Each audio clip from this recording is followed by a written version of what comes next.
How do we do? Hello, my sisters, and welcome to a Q&A. Today we're doing things a little differently because we as grown women around here, and I turned 25 like 2 weeks ago, and I think 25 is just a year of growing up, okay? Like, I was talking to my accountants today, I'm setting things up for my future, I'm drinking cheesezezes, eating cheesezezes. 25 is the year. In case you guys don't follow me on Instagram, my house has just been, well, I was gonna say disaster, but it has not been a disaster. It's just been really loud here because we finally have new contractors and they're working on the backyard. So pretty much throughout the entire day, they're here drilling things in, so I can't film. And I was like, you know what? I just gotta film a night video. And tonight I was just drinking my cheesezezes and I was like, hey, why not we sit down together, have a little drink, or if you're underage, don't be drinking. Go get yourself some juice or some Coke. Okay, and let's sit down and have a little bit of Q&A. In case you guys are wondering what I'm drinking, I don't know what this is. It says Remarquable 2016 Le Roc Rouge, product of France, is a red wine. Yeah, okay, so that is what we're having tonight. I am still very new to the wine world, so I don't really know exactly what I like yet. I'm more about liking how it feels. And you guys know me, we can't have wine without our cheesezezes. But I am bougie, so I ain't got the nice cheesezezes. But we do have this Baby Bell that I got from Target. And this is great with wine. I don't care what anybody says, okay? This and some cheddar cheese is great with wine. I'm just not on that level yet, so we're gonna have our cheap cheese and our cheap wine. Let's pull up the first question. So the first question is, how do I edit my Instagram photos? Okay, so this has been a huge question lately. Every single time I post a photo on Instagram, so many of you guys are asking me, how are you editing your photos? Wait, hold on, let me have a drink first. This is my second glass, by the way. It's hard to say because I feel like the past 2 weeks I've just been really experimenting with how to edit my photos. So I went through a phase where I was using just ViscoCam filter A6. So of course I would go in and I would adjust like the exposure and stuff on Lightroom. But as far as filter goes, I was just using ViscoCam A6 filter, and I would also bump up the temperature so that my pictures look nice and warm. So it's kind of a complicated process because I feel like whenever people ask what filter are you using, they think that it's just one filter and that's it. But I actually go back and forth a lot with Lightroom and ViscoCam, and then for my dust effect, like the vintage type of look effect, I would use the app Filter Loop to do the dust. So it's actually kind of like a complicated process. So I think whenever I get a better grasp of how I edit my photos, I'm just gonna film a video on how I do it, because as of right now, I'm still really playing around and each photo is edited so differently. So I don't have like a exact answer for you guys, but I promise whenever I figure out how to like really explain to you guys how I edit my photos, and once I get like a better grasp of editing it, I'll for sure do a video on how I edit my Instagram photos. Okay, so number 2 is, what do I take my photos with? So it varies a lot. It depends on the day, but usually I do like to use my Canon 5D Mark III. That's like my favorite camera. It's so like high quality. I love how creamy the photos are. It's just my absolute favorite camera, but that's not the camera that I would necessarily bring around every time I go out because it's really, really heavy. So if ever I'm having a day where I don't want to carry such a heavy camera,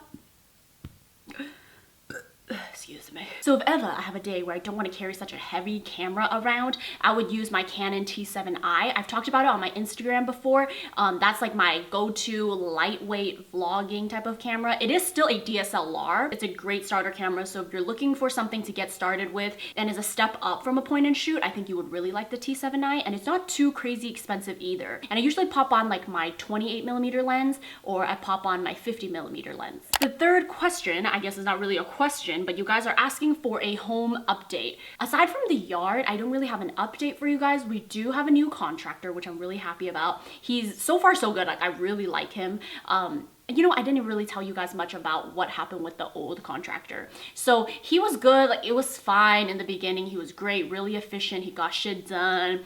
And I overall really liked him. But towards the end, and honestly, a lot of people warned me about contractors, and they were telling me like, don't ever pay them in full because they can sometimes just take your money and zip, okay? So luckily he didn't do that to me, or not exactly, okay? Because he still had a few things in the house that he was supposed to touch up, such as like paint, little things to patch up around the house. So nothing like crazy big. But towards the end, he was very, very like not responsive. So this is my tip for any of you guys who are looking to renovate your home. Just never pay them in full, and you should always pay your contractor whenever they finish a job. Like the only time you should pay them up front is for them to buy materials. Like if you need a certain tile or if you need a certain wood for your home, that's the only time you should pay them like up front and in full. But otherwise they should be earning their money as they go. So for example, like the deck, I'm not going to fully pay him for the deck until the deck is complete. I've only paid for the materials such as getting the wood, and that's it. So that is my number one tip. Seriously, if you guys are planning to do some sort of renovation for your home, don't ever pay them in full, because you never know if they're gonna like take your money and run. Pretty much everything is done, but he needs to like help us paint and things like that, and he just homeboy kind of just disappeared, okay? Like I've been texting him every single week asking him, hey, can you give me an update? And he'd be like, oh yeah, I'll let you know by the end of the week. End of the week comes, where my text at? He does not text me. He does not give me any updates. I've been bugging him for the past month, and he's finally sending someone out on Saturday. But otherwise, I have a new contractor. He's working on the yard for us. He's putting in new windows, and it's going really good. Like I am obsessed, girl. We're working on the deck, and we're also working on getting new windows throughout the entire house. So at first, I really wanted to keep the original windows because I really wanted some sort of like the original character of this home. But to come to think of it, our windows are really old and really not energy efficient. Like especially in our office, it gets really, really cold in there. And I think it's because the windows are super, super old and they don't close tightly all the way. They have cracks in them. Like every time we open them, there are like ants coming in. There's like flies, mosquitoes. It's just overall, I've learned not a good idea to keep old windows. If the windows are just busted, let them go, girl. If you really want to keep the character, I don't know, keep it put in your garage so you can look at it and admire it. But otherwise, you don't really want them old windows because it's just not energy efficient. Okay, next question. This question I really love, and I've been wanting to talk about this.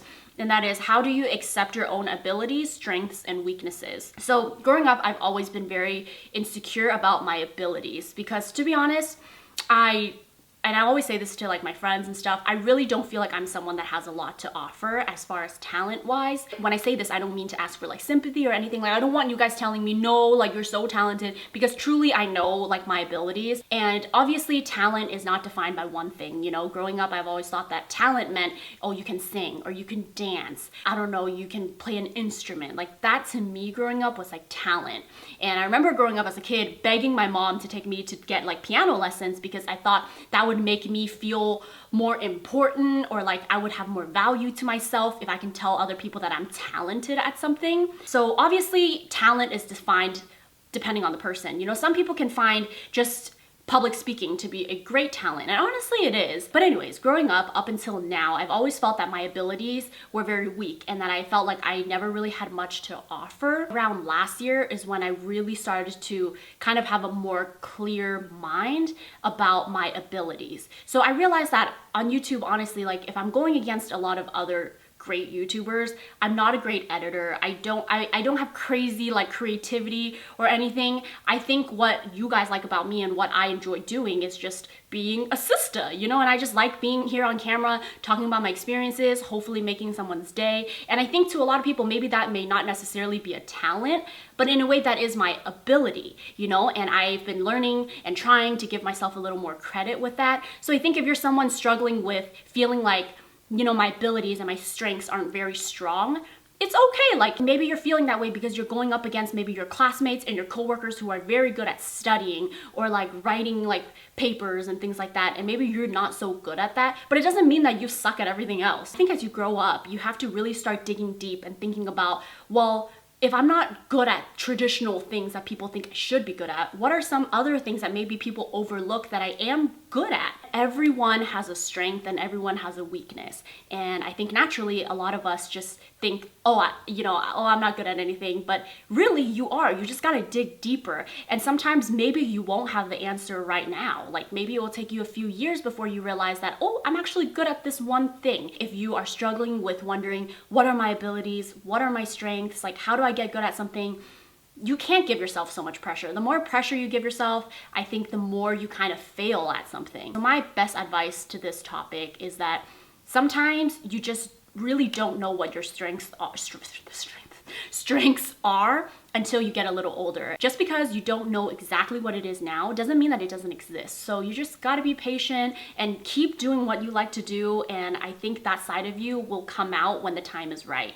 And as far as accepting your weaknesses, I don't really have any solid advice, to be honest, besides the fact that you just gotta accept it. Like, if you're just not good at something, girl, let somebody else do it, okay? Like, you don't have to be good at everything. I'm that type of person. I'm really not a prideful person, and if I'm not good at something, I will admit it, and I will let someone who has more experience go do it. I think people who can't really deal with their own weakness are people who are prideful because they feel in a way defeated because they couldn't do something right. But you just gotta understand, you can't be good at everything. And if you're just not good at a certain subject or a certain thing, it is what it is, and you could go ahead and keep practicing and try to get better, because I think that is a good quality to have. But in the end, if you really feel like this is not something, even though you work so hard at it and you're still not good at it, it's okay to accept it as a weakness, because you will find your strengths in other things. Just because you're bad at one thing doesn't mean you fail. It doesn't mean you suck, okay? Because let me tell you, girl, I suck at a lot of things. Like, I could seriously sit here and count maybe 5 things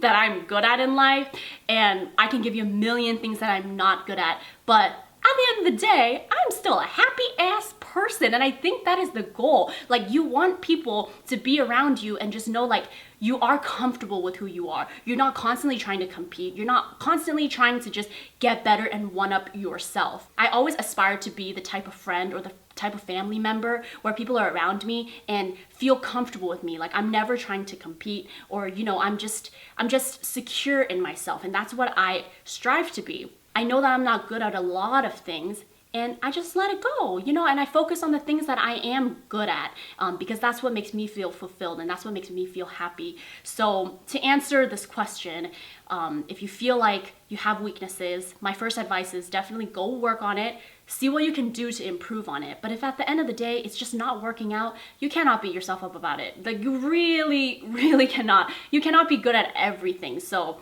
I think life is all about just learning when to let certain things go and when to take certain things in. So you really have to try and find that balance within yourself. The next question, I thought this one was so interesting because Juan and I have been together for quite some time now. So, you know, we're not really in the honeymoon stage. Like, that ended like 3 years ago, okay? But this question I thought was really interesting because I remember feeling this way in the beginning of a relationship. And the question is, how to ask your man for kisses and love at the start of a relationship. We all need to understand that everyone's love language is different, okay? I've never read that book, but, you know, literally everyone is in my ear about it. Like, oh, what is your love language? Some people like touch, some people like gifts or whatever. So, like, there's this book called, what is it called?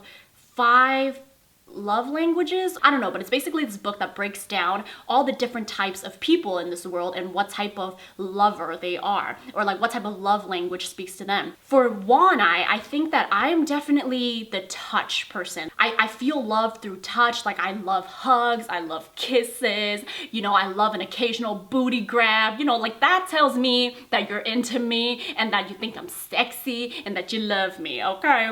But for Juan, it's completely different. He's not a very touch guy, and in the beginning of our relationship it was hard. Like, I was like, does he not like me?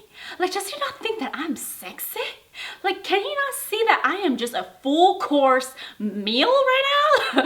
Because he just wasn't a very touchy-feely type of person. I remember feeling really insecure because I thought that he didn't love me because his way of showing love to me was very different from my way of showing love to him. First thing to answer your question is you have to recognize that everyone has a different love language. So just because your man is not giving you hugs and kisses like all the time, it doesn't necessarily mean that he's not into you. It may just mean that he is more comfortable showing love in a different way. Like, some people are very comfortable with showing love just by words, right? Like, some people are really good about reassuring the other person how much they love them. Like, don't we all know those people on Instagrams? Like, can we talk about that for a second?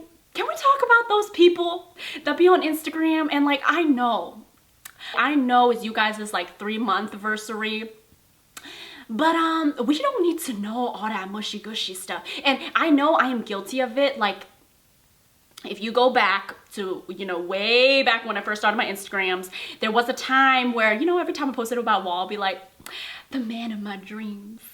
What would I do without you? And like, I would just go in about like this long ass paragraph about my mans, okay? And I get it, okay? If it's a fresh relationship, or maybe it's like an anniversary, it's a birthday, a special occasion, go ahead, okay? We all want to know how your love story is. But sometimes, like, I've had to unfollow some people before, because if you have to post about your significant other, like every single week, talking about, you are the woman of my life, you're the best thing that's ever happened to me, I love you, I love the way you move, I love the way you talk, I'm just like, please. You can tell your woman's in a text message. You don't have to tell her on Instagrams so that all of your followers can see. Like, that is just too much. I'm sorry. Like, if you're one of those couples, I'm sorry. I'm sorry. I feel like I'm throwing shade at you, but I'm just trying to be real with my feelings, okay? Because sometimes when I see that, and if it happens once in a while, I think it's so sweet. But when you do it every single week, it's like, we get it. And we don't get it. Anyways, I'm going all off track, but yeah, enough about that.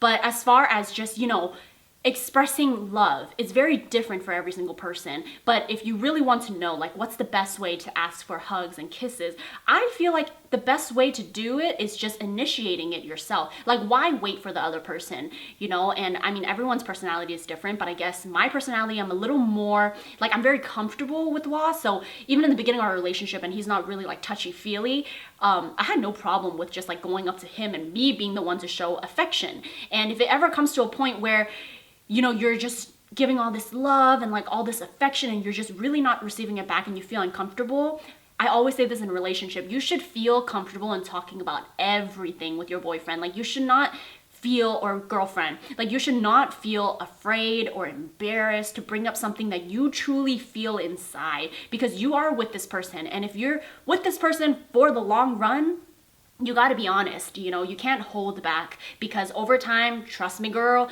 you would just start building up so much resentment. You'll start having all these thoughts in your head, and you will start connecting things that happened like fucking 3 months ago to what's happening right now, and it's just not healthy. So whenever you feel uncomfortable in a relationship, just know that it should be safe for you, and it should be okay for you to bring things up and talk about it. So, okay, so moving on to the next question. How to keep a relationship interesting and thriving? This is a really good question, because this is something that I'm constantly working on myself. You know, Wah and I, we've been together we're going on 7 years this September. And I mean, that is quite a long time, I think. Like, if you're comparing it to, you know, our parents' generation, obviously that's like, you know, they've been together for like 30 years, 40 years, whatever.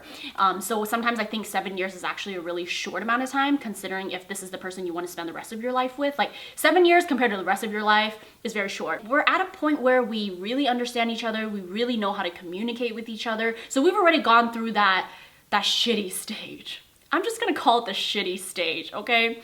And by shitty stage, I mean the 3rd year mark. Can we agree the 3rd year mark is the hardest year? Because the first 2 years is usually like the honeymoon stage, right? You're getting to know each other, maybe you're starting to meet the family, and then 3rd year mark is kind of like, okay, maybe we move in together, and we really get to know, like, down to the nitty-gritty of each other.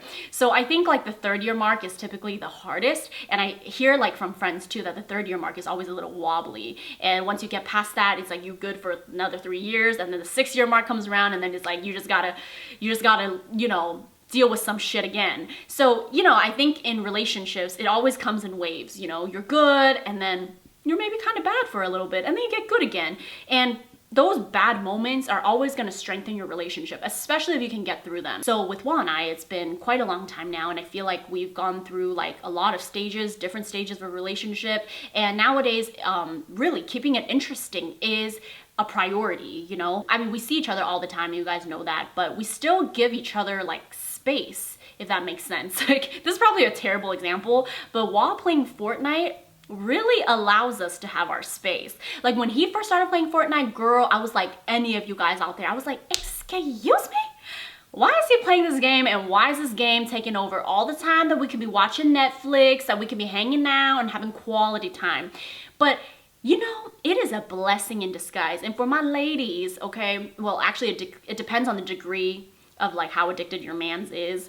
But for Wah, he would play like Fortnite every night for like 3 hours or so. And I really appreciate that. I'm like, this is my time to do my own thing. I'm online, I'm doing my shopping, I'm catching up on my YouTube videos, and you know what? I go to Target. That is what I do, okay?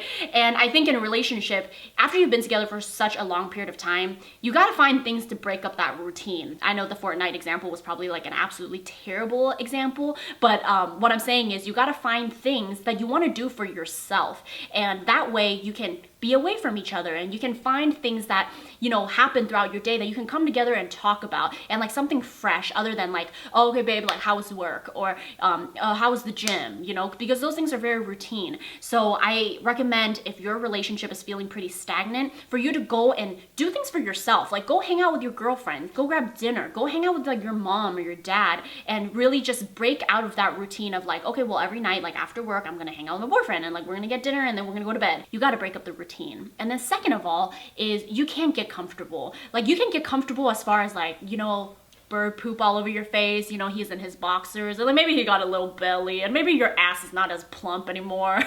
You know what I mean? Like we all get comfortable in a relationship, we just kind of lose it, okay?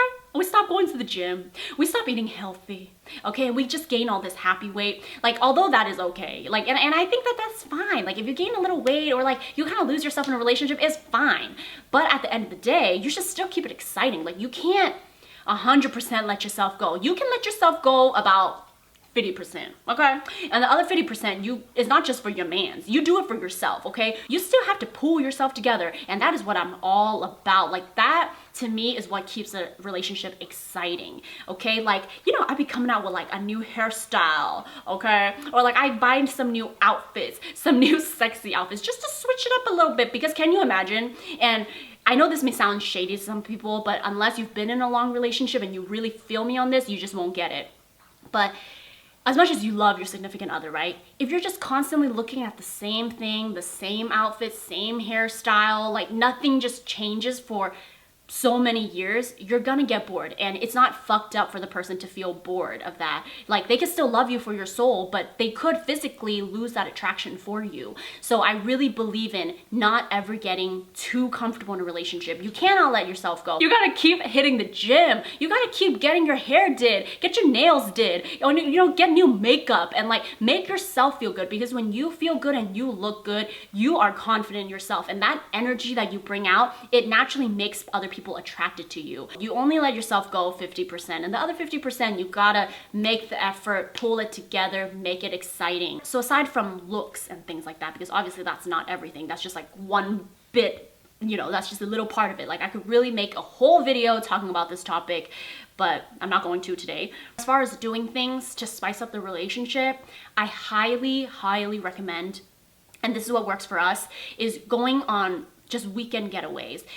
Just even getting away from your home, you know, where you guys spend so much time in. And as much as that's a great place, you know, we love home, it sometimes can get boring and it could be a little bit routine. Just spend a weekend together, just really cherishing each other, having a good time. I think that is great and very, very healthy for a relationship, to kind of like rekindle your love. Because sometimes, although you can be relaxing at home on the weekends, home naturally just makes you think, okay, I gotta clean, you know, I gotta do laundry today, I gotta do groceries. You never really get to kind of detach yourself and really, really relax. So I highly recommend going on like a weekend getaway. It doesn't have to be expensive. It really doesn't have to be. You can check Groupon. And if it's not a weekend getaway, you guys can plan like dinners. Things that are outside of the home, I think is really good for just refreshing your relationship. Share your insecurities and how you deal with them. I have my insecurities, but I'm also a very secure person. Like I have things about myself that I don't like, but I'm also confident enough as a person where it just doesn't bother me. You know, like honestly, I wish my boobs were a little bigger. Like I love being a part of the itty bitty titty committee, but if you know, it was just a little bigger, I won't be mad, you know, I won't be complaining. I'm really flat chested, you guys, like, and let me show you. It is a wall, y'all. It is a wall. Like I have no boobs at all. Like I only have another friend of mine who is just as tittyless as me. But anyone in this world that's like, oh, like my itty bitty titties, like, no girl, if I scooped my hand under your titty right now, I will get a nice little scoop. And if you have a little scoop, you ain't part of the itty bitty titty committee, okay? Or actually, you could be. I'll let you be.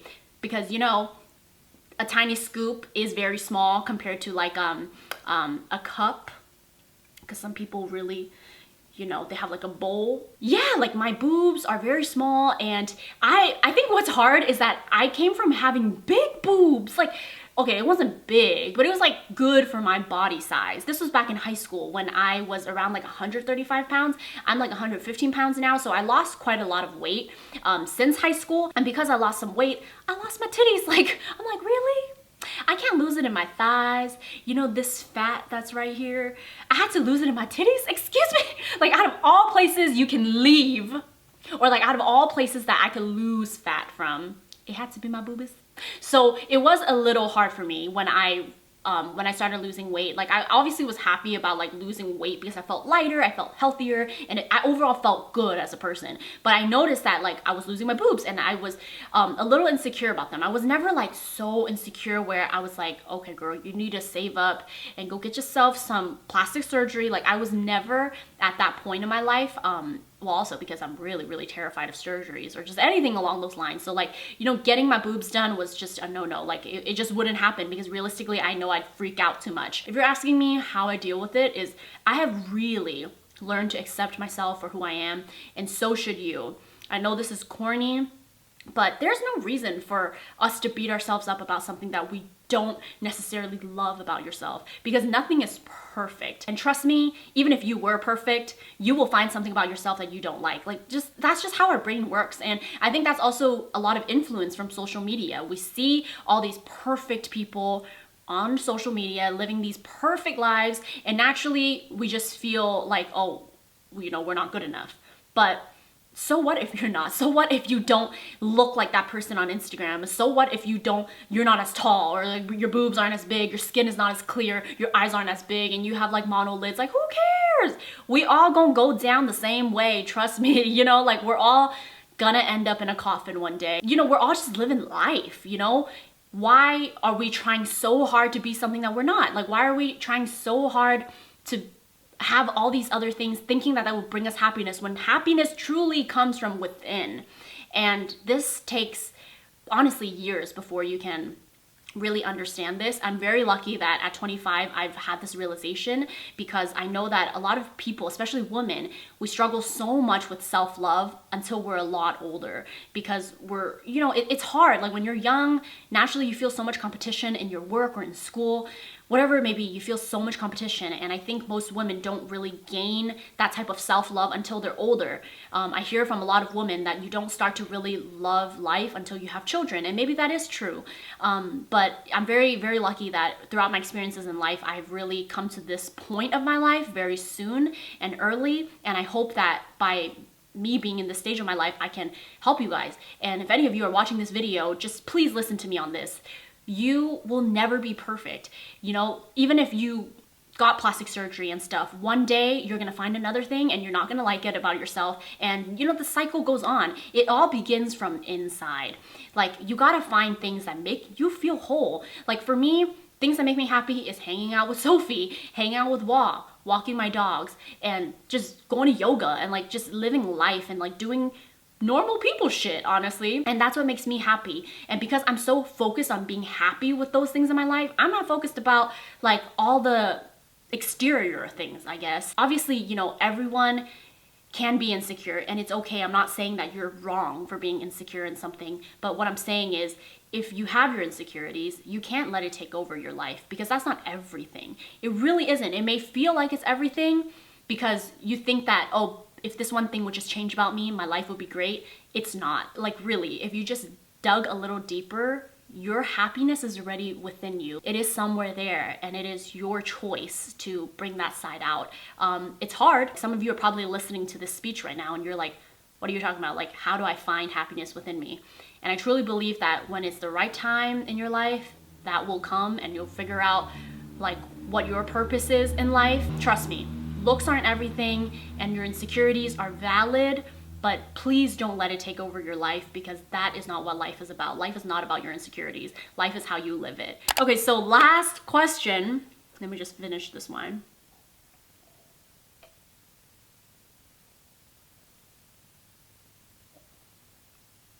Cheers. Cheers to you. Random story time of a story when I was a child. I think I may have told the story before, but I just want to tell it again because it's like one of my favorite childhood stories. If you have been, you know, around for a very long time and you already know this, I'm gonna tell it again, okay? For all of you who are new here, you just need to know the story about me because anytime someone asks me about a childhood story, this is the first thing that comes up. So, as a kid, I was really scared of riding a bike. And I think most kids are. But yeah, it took me a long time to learn how to ride a bike. Okay? Me and wheels, we don't go together. Like till this day, I can't roller skate? Rollerblade? Whatever. Skateboard, none of that. Like anything on wheels besides a car, your girl cannot zoom. For the longest time, I would be like riding a tricycle or I would have my trainers on. So one day, and I used to live at the top of the hill. We had a really long driveway going into my house, and all my cousins, we all lived there. Like we had quite a big house and we all lived there together. At the bottom of the hill, like once we come down our driveway, there's a little park. So one day, my cousins and I were like, okay, like we have nothing to do. It's summer break. Let's go to the park. We all get on our little bicycles. I had my little tricycle. I was feeling good about it. You know, I've been riding my tricycle for a while and I'm good at it. Like I know how it works.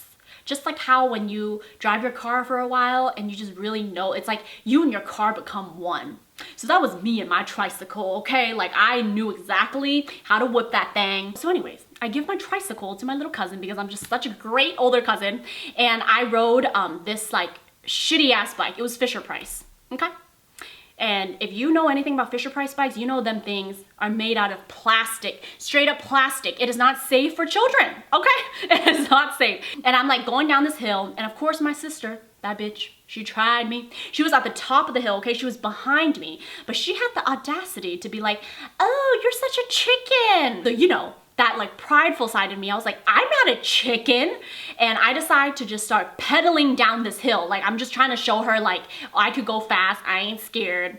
So your girl hits a rock, okay? Out of all places I could be, I hit a damn rock, a sharp ass rock at that. When I hit the rock, I'm not kidding you, that the fucking tires split. Like I saw the front tire crack in half, explode like in slow-mo. It flew, so my body just flew off the bicycle. I was here, shit split, and I went, and I was so high up in the hill that as I was falling, I had time to go like this, you know, in slow-mo. Seriously, in slow-mo. I remember swimming in the air, screaming, ah! And then it landed like this. I slid onto the pavement. My chin was scratched up, my hands just bloody, and the worst part about it was my toenails. All of my toenails, all 10 of them, came off. You only saw like flesh and blood, that type of thing. I don't know how I managed to completely lose all my toenails in that fall, but it was probably because I slid a good, I think maybe like 5 feet. So I slid, and then the moment I landed, I just screamed and cried. I could not get up.